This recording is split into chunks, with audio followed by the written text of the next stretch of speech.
Welcome to Global Tax Talk. I'm Eugen Trombitas. I'm here in London, joined by Johnny Wickham, a partner in our tax technology and transformation practice based in Dublin. Welcome, Johnny. It's great to have you here. Thanks, ET. It's good to be here. Brilliant. We're going to focus on indirect tax and particularly technology today. We'll get your great insights on that. So maybe we'll start with some macro trends. We're seeing a proliferation of e-invoicing, digital reporting.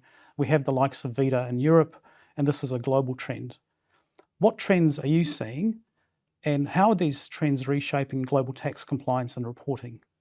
Yeah, I think it's fair to say that the pace of change from a VAT policy as well as a tax compliance perspective, it's accelerating rapidly. As you mentioned, driven by those e-invoicing, digital reporting, obligations facing clients, and certainly from an EU perspective, Vita mandate as well. So I think with that, it brings some challenges as well as some opportunities, probably more challenges. I think when we look at what the tax authorities' view on this is, they're trying to reduce fraud, they're trying to increase transparency. They're also trying to increase the efficiency of the tax administration. We've heard directly from the regulators that, this is broader than indirect tax and GST. This is focused on helping risk management overall within jurisdictions' tax administrations and also helping the capabilities for enforcement. So coming back to the challenges, I think certainly when we look at the data challenge and certainly the complexity of that data that's required to be able to adhere to some of these requirements is very onerous. It's typically not owned by anybody within the tax team or controlled. So getting access to that, the right stakeholders bought into providing that is really challenging. I think the other side of it then is if we think of the diverse nature of the regulations across different jurisdictions. They vary on a country-by-country basis, that they're not standardized at the moment, and that presents a need for resources, for technical expertise to interpret, digest, and provide for let's say, what the strategy might be to deal with those.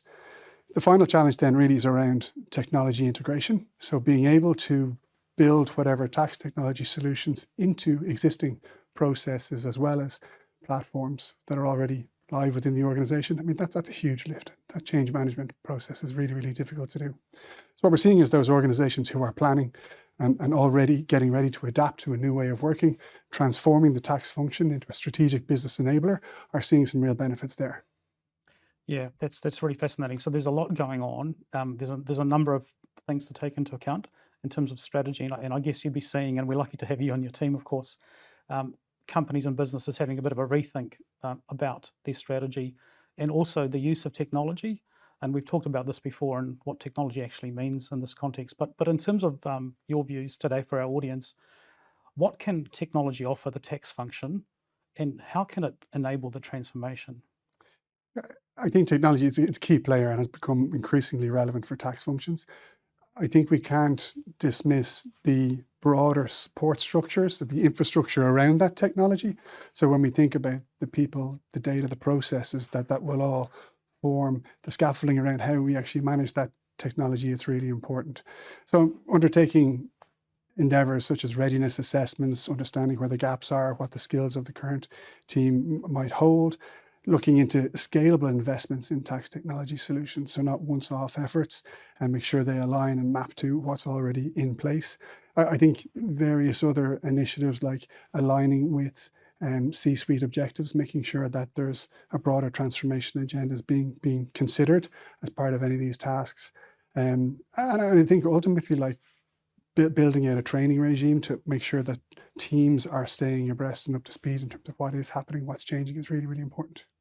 That's really helpful. So it's not just about technology, but there's some broader areas, and that's kind of what you're underscoring. Yeah, so when you go back to the technology piece then, the technology itself, aside from, let's say, dealing with your compliance and the technical elements of the data and how you churn that through into a final output, there's also enhanced efficiencies across the organization with that real-time information, added insights, again, being able to make informed business decisions, looking at scalability, so technology can enable a scalable drive of those various different technology enhancements.